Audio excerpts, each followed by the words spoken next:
चलिए अब हम पढ़ने वाले हैं इंडियन पॉलिटी के अंतर्गत राज्य के नीति निर्देशक तत्व एवं मूल कर्तव्य, जिसे हम बोलते हैं डीपीएसपी और फंडामेंटल ड्यूटीज़, इनको बोलते हैं directive principle of state policy.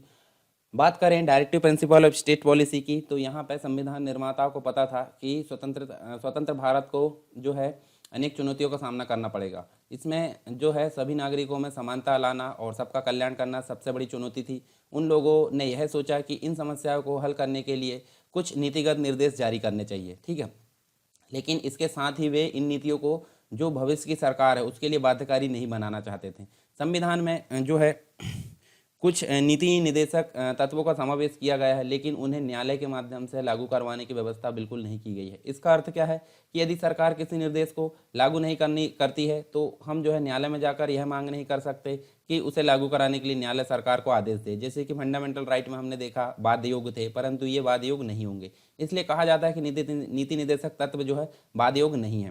साथ ही साथ हम देखें फंडामेंटल ड्यूटी की बात करें तो मूल संविधान में ये बिल्कुल नहीं देखने को मिलते, परंतु जब संविधान संशोधन हुआ 42/1976 में, तो यहाँ स्वर्ण सिंह समिति की सिफारिश पर यहाँ 10 फंडामेंटल ड्यूटीज़ को जोड़ा गया, यानी कि मूल कर्तव्यों को जोड़ा गया। बाद में जब 2002 में 86वां संविधान संशोधन हुआ तो एक और जोड़ा गया, यानी टोटल मिला के आपको वर्तमान में 11 फंडामेंटल ड्यूटी देखने को मिलेंगी।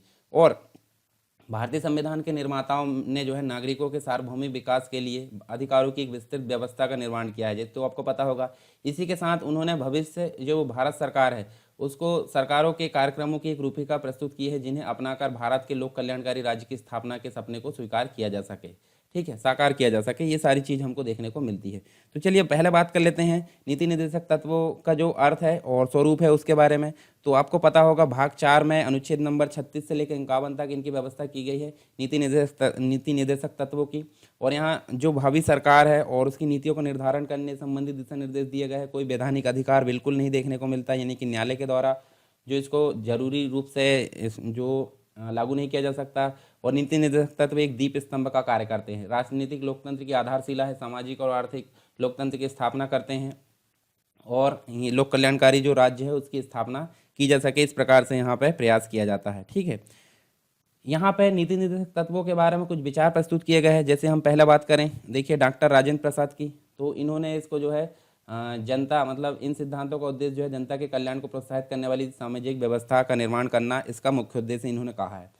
दूसरे पर्सन है ग्रेनविल ऑस्टिन। ग्रेनविल ऑस्टिन ने जो है यहाँ पे अपनी पुस्तक थी the Indian constitution cornerstone of a nation, इसमें जो है इन्होंने मूल आत्मा कहा है नीति निर्देशक तत्वों को, ठीक है। उसके बाद MC सीतलवाड़ की अगर बात करें तो इन्होंने जो तो भारत के पूर्व महान्यायवादी थे, इनके अनुसार निर्देशक तत्व जो है प्रस्तावना को विस्तृत रूप प्रदान करते हैं और नागरिकों को न्याय, स्वतंत्रता, समानता, बंधुत्व को बनाए रखने में सहायता यहाँ पे प्रदान करते हैं। कुछ अंतर हम देख लेते हैं, एक तो DPSP में और एक फंडामेंटल राइट में। तो देखिए जो DPSP है यानी कि नीति निर्देशक तत्व है, आयरलैंड के संविधान से लिए गए हैं। और मूल अधिकार की बात करें तो USA के संविधान से लिए गए हैं। ये भाग 4 में दिए गए हैं, ये भाग 3 में दिए गए हैं फंडामेंटल राइट। और यहाँ नीति निर्देशक तत्वों को लागू करना अनिवार्य नहीं है और फंडामेंटल ड्यूटी को बाध्य योग यानी कि अनिवार्य है। यहाँ पे ये समाजवादी तरह के होते हैं और ये व्यक्तिगत तरह के होते हैं। नीति निर्देशक तत्वों का जो उद्देश्य है सामाजिक एवं आर्थिक लोकतंत्र की स्थापना करना होता है और फंडामेंटल ड्यूटी जो फंडामेंटल राइट का जो होता है लोकतांत्रिक राजनीतिक व्यवस्था का स्थापना करना होता है। ये DPSP जो होते हैं सकारात्मक होते हैं और फंडामेंटल राइट नकारात्मक होते हैं। यहाँ पे मतलब जो DPSP होते हैं सरकार के द्वारा लागू करने के बाद नागरिक को प्राप्त होते हैं, परंतु ये स्वतः ही फंडामेंटल राइट जो होता है स्वतः ही प्राप्त हो जाते हैं। तो ये कुछ बेसिक अंतर थे। अब बात कर लेते हैं यहाँ पे इनका वर्गीकरण यहाँ पे 3 प्रकार से किया गया है। मतलब जो संविधान है, संविधान में नीति निर्देशक तत्वों का कोई वर्गीकरण प्रस्तुत नहीं किया गया, परंतु जो MP शर्मा थे उन्होंने अपनी पुस्तक थी the constitution of Indian Republic, इन्हें 3 प्रकार से वर्गीकृत किया गया है। तो 3 प्रकार, समाजवादी तत्व, उदारवादी तत्व और गांधीवादी तत्व। समाजवादी तत्व में आपको देखने को मिलेंगे अनुच्छेद नंबर 39। तो अनुच्छेद नंबर 39 क्या बोलता है, जो राज्य है, राज्य अपने आर्थिक साधनों के अनुसार और विकास की सीमाओं को यह प्रयास करेगा कि सभी नागरिक अपनी योग्यता के अनुसार रोजगार पा सके, ठीक है। अनुच्छेद नंबर ये 39A है, ठीक है, ये आप यहाँ लगा सकते हैं। फिर दूसरा जो है 39B की बात करें तो राज्य इस बात का ध्यान रखेगा कि संपत्ति और उत्पादन के साधनों का इस प्रकार से केंद्रीकरण न हो कि सार्वजनिक हित को किसी प्रकार की हानि पहुँचे। फिर 39 सी में हमको देखने मिलता है राज्य देश के भौतिक साधनों के स्वामित्व और नियंत्रण की ऐसी व्यवस्था करेगा कि अधिक से अधिक लोगों का सार्वजनिक हित हो सके। 39 डी की अगर बात करें तो 39 डी में क्या बोला गया है, राज्य महिला पुरुषों में कोई भेदभाव नहीं करेगा, समुचित प्रबंध करेगा, बच्चों को आर्थिक आवश्यकताओं के चलते कोई ऐसा कार्य न करना पड़े जो कि स्वास्थ्य के लिए हानिकारक हो। फिर उसके बाद हम देखें 39 जो है सॉरी ये डी में जो है, डी में बोला गया है महिला और पुरुषों के लिए समान वेतन का कार्य, और 39 ई में जो है बोला गया है राज्य महिला पुरुषों एवं बच्चों के लिए स्वास्थ्य का समुचित प्रबंध करेगा। फिर उसके बाद 41 की बात करें इसी के अंतर्गत, तो 41 में क्या बोला गया है, राज्य अपने साधनों के अनुरूप यह सुनिश्चित करेगा कि बेरोजगारी, वृद्धावस्था, अंगहीनता आदि स्थितियों में सार्वजनिक सहायता दी जा सके। फिर 43 आर्टिकल नंबर 43 क्या बोलता है कि राज्य इस बात का प्रयास करेगा कि कृषि और उद्योग में लगे हुए मजदूर, जो सभी मजदूर हैं, उनको अपनी जीवन निर्वाह हेतु यथोचित पारिश्रमिक मिल सके। ठीक है, तो ये तो थे समाजवादी जो नीति निर्देशक तत्व है। कुछ है उदारवादी। तो इस श्रेणी में उन तत्वों को शामिल किया गया है जिनका उद्देश्य व्यक्ति की स्वतंत्रता एवं गरिमा की रक्षा करना होता है, जिसके अंतर्गत आर्टिकल नंबर 44 यानी कि समान नागरिक संहिता, आर्टिकल नंबर 45 जिसमें आपको बात कही गई है राज्य 14 वर्ष तक के सभी बच्चों को निःशुल्क एवं अनिवार्य शिक्षा प्रदान करेगा। आर्टिकल नंबर 50 इसमें मतलब जो न्यायपालिका है और कार्यपालिका पृथक्करण की बात कही गई। उसके बाद 39 ए में आपको राज्य आवश्यकता अनुसार निःशुल्क वैधानिक सहायता उपलब्ध कराएगा। फिर उसके बाद जो है 43 ए में क्या बात कही गई है, राज्य औद्योगिक प्रतिष्ठानों के प्रबंध में कर्मचारियों को भागीदारी प्रदान करने के लिए समुचित कदम उठाएगा। 49 में बात की गई राज्य ऐतिहासिक महत्व के स्थानों की रक्षा करेगा। 51 में जो है अंतर्राष्ट्रीय शांति और सुरक्षा के लिए जो है मतलब सम्मानपूर्ण संबंधों की स्थापना करने में प्रयास करना। 42 में बात कही गई राज्य काम की न्याय संगत और मानवोचित दशाओं को सुनिश्चित करने के लिए महिला कर्मचारियों की प्रसूति सहायता के लिए प्रबंध करेगा। अब होते हैं गांधीवादी तत्व। तो इस श्रेणी में वे तत्व आते हैं जो गांधीवादी दर्शन से प्रभावित होते हैं, यानी कि राज्य स्थानीय स्वशासन जो 40 नंबर है, राज्य स्थानीय स्वशासन की इकाइयों के रूप में ग्राम पंचायतों को गठन करेगा। 46 की अगर बात करें तो राज्य कमजोर वर्गों विशेषकर अनुसूचित जाति जनजाति के सदस्यों के लिए आर्थिक एवं शैक्षणिक हितों का पोषण करने का प्रयत्न करेगा। 47 में बोला गया है राज्य औषधि के उद्देश्य से प्रयोग को छोड़कर मादक द्रव्यों तथा अन्य मादक पदार्थों के सेवन पर प्रतिबंध भी लगाएगा।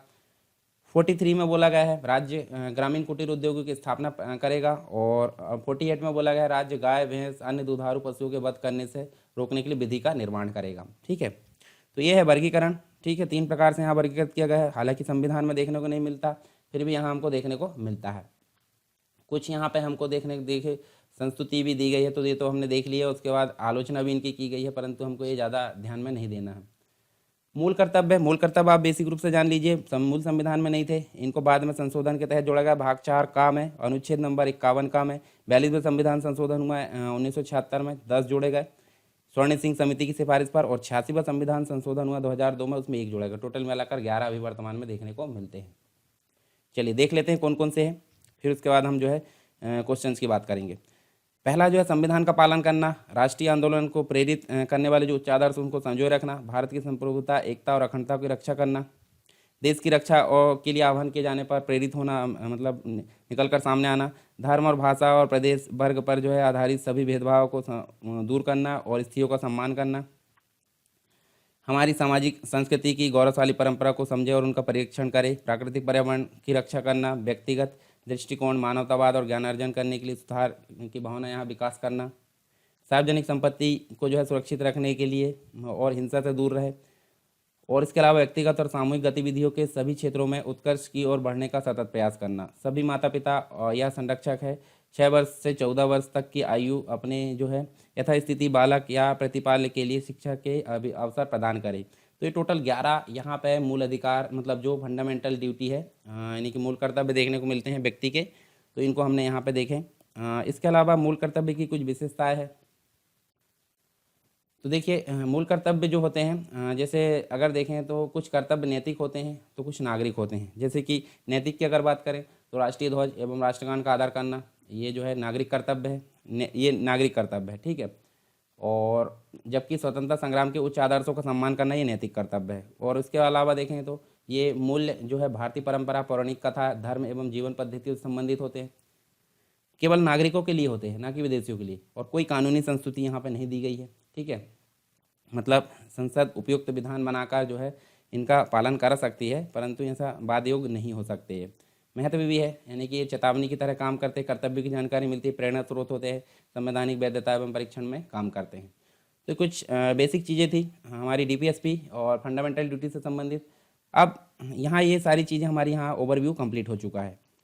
यदि आप एमपीपीएससी और एमपी पुलिस की तैयारी कर रहे हैं तो अनअकैडमी में लेकर आया आपके लिए फ्री टेस्ट सीरीज। ये फ्री टेस्ट सीरीज में आपको क्या मिलेगा, चैंपियनशिप टेस्ट सीरीज यहाँ पे चल रही है एमपीपीएससी प्रीलिम 2020 के लिए, और इसमें आप पार्टिसिपेट कर सकते हैं। विभिन्न तारीखों पे यहाँ पे ये टेस्ट सीरीज होगी और यहाँ पे टॉप 3 रैंकर्स को मिलेगा 1 मंथ का फ्री सब्सक्रिप्शन अनअकैडमी की तरफ से। और साथ ही साथ यदि आप एमपी पुलिस और एमपीएसआई की तैयारी कर रहे हैं तो सेम यही प्रोसेस होगी और टॉप 3 रैंकर्स को यहाँ पे मिलेगा 1 महीने का फ्री सब्सक्रिप्शन अनअकैडमी की तरफ से। विभिन्न तारीखों में यहाँ पे ये टेस्ट सीरीज चलने वाली है। और साथ ही साथ यदि आप प्लस फीचर्स की तरफ जाते हैं अनअकैडमी के, प्लस सब्सक्रिप्शन लेना चाहते हैं, तो मैं आपको बता दूं फ्री और प्लस वाले प्लान में क्या डिफरेंस है। यहाँ पे फ्री वाले प्लान में यहाँ पे सिलेबस है वो लिमिटेड है, लिमिटेड प्रैक्टिस टेस्ट यहाँ पे चलेंगे, लिमिटेड पीडीएफ नोट्स है और यहाँ पे डाउट क्लियरिंग सेशन यहाँ पे टॉप एजुकेटर्स के द्वारा वो यहाँ पे रहेंगे पूरे लिमिटेड। और यदि आप प्लस सब्सक्रिप्शन इसमें लेंगे तो यहाँ पे ये सारे हो जाएंगे अनलिमिटेड कोर्स यहाँ पे चल रहा है अनअकैडमी के। और यहाँ पे अचीवर्स बैच है हिंदी माध्यम के विद्यार्थियों के लिए, MBBS prelims 2020 sprint course through MCQ, और यहाँ पे 18 फरवरी से ये शुरू हो चुका है। फाउंडेशन बैच है इंग्लिश मीडियम के विद्यार्थियों के लिए और यहाँ पे 18 फरवरी से ये भी स्टार्ट हो चुका है। साथ ही साथ लक्ष्य एमपीपीएस 2022 है, यहाँ पे फाउंडेशन कोर्स और एमपीपीएस प्रीलिम्स एंड मेंस दोनों के लिए है हिंदी माध्यम के विद्यार्थियों के लिए। 19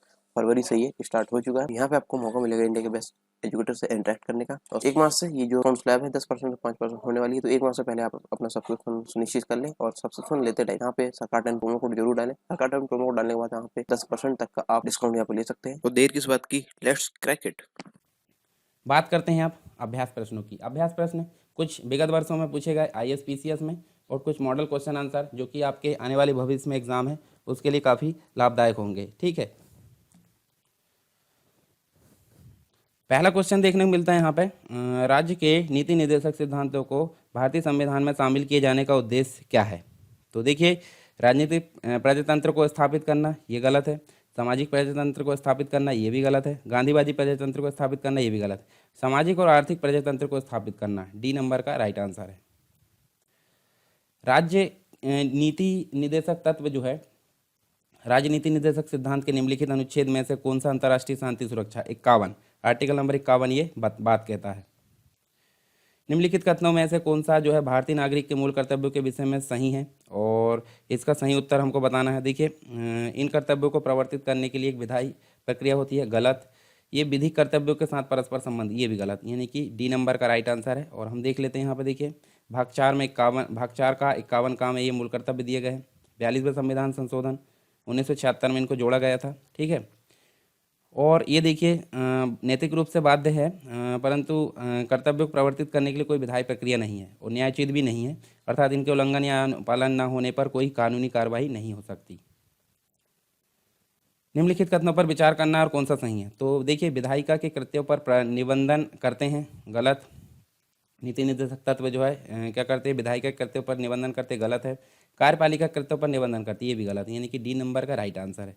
तो देखिए, राज्य की नीति निर्देशक तत्व विधायिका, कार्यपालिका और संवैधानिक मामलों में राज्य के लिए सिफारिश है। एमसी शीतलवाड़ के अनुसार ये विधिक अधिकार एवं कानूनी उपचार नहीं बताते, ये राज्य क्रियाओं की विधायिका या कार्यपालिका के लिए प्रभुत्व पृष्ठभूमि का निर्माण करते हैं। अतः राज्य के नीति निर्देशक तत्व ना तो विधायिका के कृत्यों पर निबंधन करते हैं, न ही कार्यपालिका के कृत्यों पर। निम्न में से कौन सा अनुच्छेद पंचायतों के गठन के लिए राज्य सरकारों को निर्देश देता है। तो पंचायतों गठन के संबंध में निर्देश जो है 40, आर्टिकल नंबर 40। राज्य के नीति निर्देशक तत्वों के बारे में निम्नलिखित कथनों पर विचार करना है और सही बताना है। तो देखिए, ये तत्व सामाजिक, आर्थिक, लोकतंत्र की व्याख्या करते, बिल्कुल सही। इन तत्वों में अंतर्विष्ट उपबंध किसी न्यायालय द्वारा प्रवर्तनीय या इन्फोर्सेबल नहीं है, तो ये भी सही है, यानी दोनों सही, यानी कि सी नंबर का राइट आंसर होगा। नीति निर्देशक तत्व जो है उसको भारतीय संविधान में शामिल किए जाने का उद्देश्य क्या है। तो ये जो है, देखिए, सामाजिक और आर्थिक प्रजातंत्र की स्थापना करना, ये हमने पहले भी देख चुके हैं, तो ये इसका राइट आंसर डी। भारत के संविधान के अनुसार निम्नलिखित में से कौन सा देश के शासन के लिए आधारभूत है। तो देश के शासन के लिए आधारभूत कौन सा है। देखिए, डायरेक्शन देते हैं ये नीति निर्देशक तत्व, जिन्हें हम बोलते हैं, और पॉलिसी बनाने में मदद करते हैं। सी नंबर का राइट आंसर है राज्य के नीति निर्देशक तत्व। भारत के संविधान में निहित मूल कर्तव्यों के बारे में निम्नलिखित कथनों में से कौन सा सही है। मौलिक कर्तव्यों को जो है रिट न्यायाधिकार के माध्यम से लागू, गलत है। मौलिक कर्तव्य संविधान के लागू होने के समय शामिल किए गए थे, ये भी गलत है। मौलिक कर्तव्य स्वर्ण सिंह समिति की सिफारिश पर बनाए गए थे, ये सही है। मौलिक कर्तव्य केवल भारत के नागरिक पर लागू, ये भी सही है, यानी कि 3 और 4 सही है। 3 और 4 मतलब डी नंबर का राइट आंसर होगा। निम्नलिखित में से कौन सा जो है भारत के नागरिकों का जो है मौलिक कर्तव्य नहीं है? तो देखिए भारत के नागरिकों का मौलिक कर्तव्य कौन सा नहीं है? देखिए परिवार नियोजन का अभ्यास करना और जनसंख्या को नियंत्रित करना, ये गलत है। बाकी देखिए वैज्ञानिक स्वभाव, मानवतावाद, ज्ञान अर्जन, सुधार सही है। सार्वजनिक संपत्ति का सुधार, हिंसा रोकना, ये भी सही है। भारत की संप्रभुता, एकता, अखंडता को बनाए रखना, उसकी रक्षा करना, ये भी सही है। 3 सही है, एक गलत है, नहीं गलत को पहचानना था, तो डी नंबर का राइट आंसर है। राज्य के नीति निर्देशक सिद्धांत जो है एक ऐसा चेक है जो बैंक की सुविधा अनुसार अदा किया जा सकता है, किसने कहा था? तो ये केटी साहा मतलब डी नंबर का राइट आंसर, केटी साहा ने ये कहा था। भारत की प्रभुता, एकता और अखंडता की रक्षा करने और उसे अक्षुण्ण रखने के लिए मूल कर्तव्य को किस स्थान पर रखा जाता है? मूल कर्तव्य को जो है तीसरे स्थान पर रखा जाता है। ठीक है, यहाँ पे देखने को मिलता है सी नंबर का राइट आंसर। ठीक है, किस समिति की अनुशंसा के आधार पर अधिकारों के साथ जो है संविधान में मूल कर्तव्यों को भी शामिल किया गया था? तो स्वर्ण सिंह समिति, सरदार स्वर्ण सिंह समिति, बी नंबर का राइट आंसर। कल्याणकारी राज्य की संकल्पना का समावेश भारत के संविधान में है? तो देखिए भारत के संविधान में है कल्याणकारी, एक तो राज्य के नीति निर्देशक तत्व है, और यहाँ देख सकते हैं प्रस्तावना भी हमको देखने को मिलेगी। तो ए और डी यहाँ पे राइट आंसर होंगे। ठीक है, ए और डी। निम्नलिखित में से कौन स्वर्ण सिंह समिति के सदस्य रहे हैं? तो देखिए जो है सही उत्तर पहचानना है। तो देखिए ए आर अंतुले भी थे, एस एस रे भी थे, इसके अलावा हरिदेव जोशी नहीं थे, सी एम स्टीफन थे, 3 थे, और बाकी तीसरा जो हरिदेव जोशी है ये नहीं थे, यानी कि 1 2 4 सी नंबर का राइट आंसर होगा। संविधान में नागरिकों के जो मूल अधिकार, मूल कर्तव्य है, उसकी व्यवस्था 42वें संविधान संशोधन के द्वारा किस वर्ष की गई थी? तो ये 1976 में देखने को मिलती है, आर्टिकल नंबर 1976। निम्नलिखित में से जो है भारत में मूल मौलिक कर्तव्य कौन सा है? मौलिक कर्तव्य की अगर बात करें तो ये देखिए हमको देखने को मिलता है, हम न्यायपालिका और कार्यपालिका पृथक्करण, तो ये तो डीपीएसपी है। बच्चों के लिए मुफ्त अनिवार्य शिक्षा, ये भी डीपीएसपी है, और फंडामेंटल राइट भी है। छुआछूत की परंपरा को समाप्त करना, ये भी फंडामेंटल राइट है।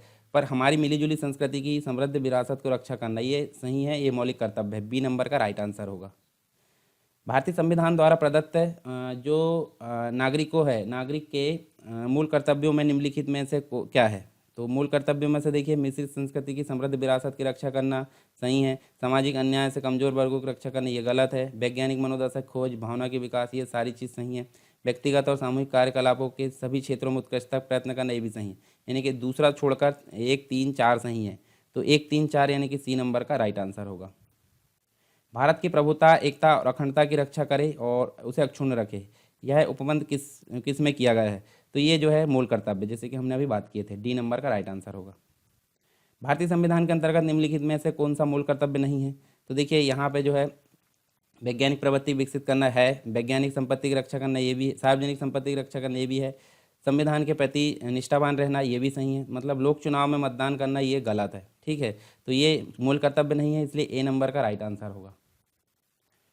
सूची 1 को सूची 2 से मिलाना है। ठीक है, तो अनुच्छेद नंबर 39 ए क्या बोलता है? ये बोलता है समान न्याय और मुफ्त कानूनी सहायता। उसके बाद अनुच्छेद नंबर 40 ये ग्राम पंचायतों का गठन बोलता है। उसके बाद 42 क्या बोलता है? काम और मातृत्व की राहत देना, और 44 में नागरिकों की समान नागरिक संहिता। तो इस हिसाब से देखें तो सी नंबर का हमारा राइट आंसर होगा।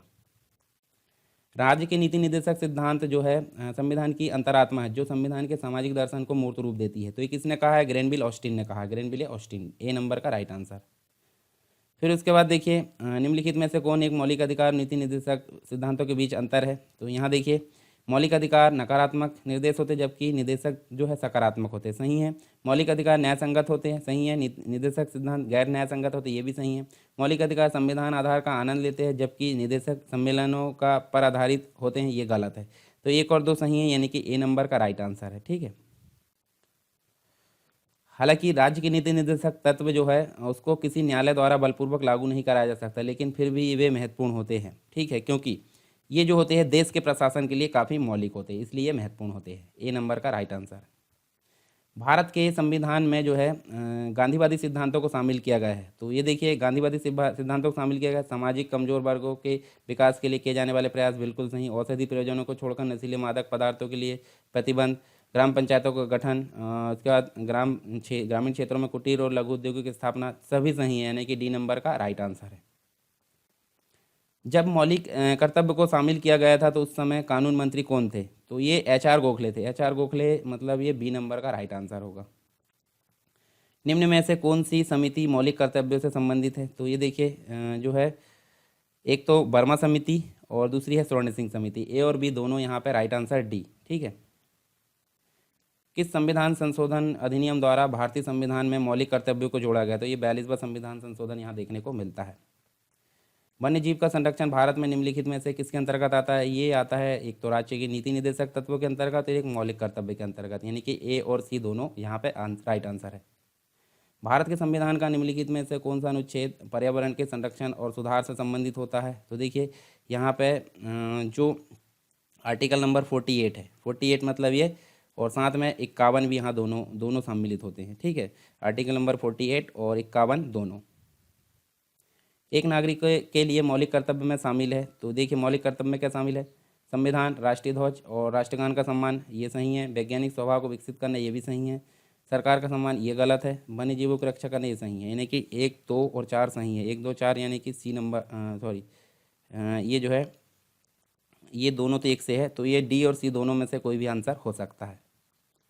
निम्नलिखित में से कौन सा अधिनियम मौलिक कर्तव्यों के कार्यान्वयन के लिए कानूनी प्रावधान प्रदान करता है? तो देखिए यहाँ देखिए, जन प्रतिनिधित्व अधिनियम 1951 है, नागरिक सुरक्षा अधिनियम 1955 ये भी है, वन्य जीव संरक्षण अधिनियम 1972 ये भी है, यानी कि तीनों सही है। सी नंबर का राइट आंसर होगा। भारतीय संविधान में मौलिक अधिकार जो कर्तव्य है उसका विचार लिया गया है, तो ये रूस से लिया गया है। रूस की जो है पूर्व सोवियत संघ जिसे बोला जाता है, उसके संविधान से। कल्याणकारी राज्य का उद्देश्य क्या है? तो ये देखिए, अधिकतम लोगों का अधिकतम कल्याण सुनिश्चित करना है, इसका उद्देश्य है। ए नंबर का राइट आंसर है। निम्नलिखित कथनों पर विचार करना है और यहाँ पे जो है सही कथन का चुनाव करना है। तो भारत एक लोकतांत्रिक राज्य व्यवस्था है, बिल्कुल सही। भारत एक संप्रभुता संपन्न राज्य, ये भी सही है। भारत में लोकतांत्रिक समाज, ये भी सही है। भारत एक कल्याणकारी राज्य, ये भी सही, यानी कि चारों सही। डी नंबर का राइट आंसर है। भारत के संविधान के संदर्भ में निम्नलिखित कथनों पर विचार करना है और यहाँ आप देखिए जो है मतलब यहाँ पे विचार करना है। देखिए, मूल अधिकार, मूल कर्तव्य, राज्य के नीति निर्देशक तत्व, भारत सरकार द्वारा हम किए गए राष्ट्रीय सामाजिक सहायता कार्यक्रम है, भारत के संविधान के उपयुक्त उपबंधों में से कौन से पूरे होते हैं? तो केवल 3, यानी कि राज्य के नीति निर्देशक तत्व आपको देखने को मिलेंगे, तो केवल 3 यहाँ पे राइट आंसर होगा। राज्य के नीति निर्देशक तत्वों को पवित्र इच्छाएं किसने कहा है? तो ये कहा है आइवर जेनिंग्स ने। आइवर जेनिंग्स यानी कि बी नंबर का राइट आंसर होगा। ठीक है। इसके बाद संविधान का भाग 4 जो है, इसके अतिरिक्त संविधान के अन्य भागों के प्रमुख निर्देशक तत्वों में शामिल प्रमुख अनुच्छेद कौन से है? तो देखिए यहाँ पे जो है अनुच्छेद नंबर 335 भी देखने को मिलता है, अनुच्छेद नंबर 350 भी, और 350 ये 2 बार आ गया, तो उपरोक्त सभी यहाँ पे राइट आंसर होंगे। अगला क्वेश्चन है, भारत शासन अधिनियम 1935 में वर्णित अनुदेश प्रपत्र इंस्ट्रूमेंट ऑफ इंस्ट्रक्शन को भारतीय संविधान में किस रूप में स्थान मिला है? तो ये मिला है राज्य के नीति निर्देशक तत्वों के रूप में। निम्नलिखित कथनों पर विचार करना है और यहाँ देखिए कौन सा असत्य है बात कही गई है। तो संविधान में जो है कुल 10 नीति निर्देशक तत्व है, तो ये गलत है। संविधान के भाग 4 और 36 से लेकर 51 तक इनका उल्लेख है, ये सही है। अनुच्छेद नंबर 38 और 44वें संविधान संशोधन द्वारा भाषा में परिवर्तन किया गया, ये भी सही है। पर 86वां संविधान संशोधन अधिनियम 2001 नहीं 2002 में हुआ था, तो 1 और 4 गलत है, बाकी 2 और 3 सही है। 1 और 4 गलत है, यानी गलत को ही पहचानना था। बी नंबर का राइट आंसर है। तो इस हिसाब से हमारे भारत जो राज्य के नीति निर्देशक तत्व है डीपीएसपी और फंडामेंटल ड्यूटी यानी मूल कर्तव्य यहाँ कंप्लीट हो गए हैं। आई होप सारी चीज़ें आपको क्लियर हुई होगी। आप टेलीग्राम चैनल ज्वाइन कर सकते हैं और डिस्कशन ग्रुप भी ज्वाइन करके यहाँ पे सारी चीज़ें आप प्राप्त कर सकते हैं, और कुछ डाउट है तो आप कमेंट बॉक्स में बता सकते हैं। ऐप भी आप डाउनलोड कर सकते हैं।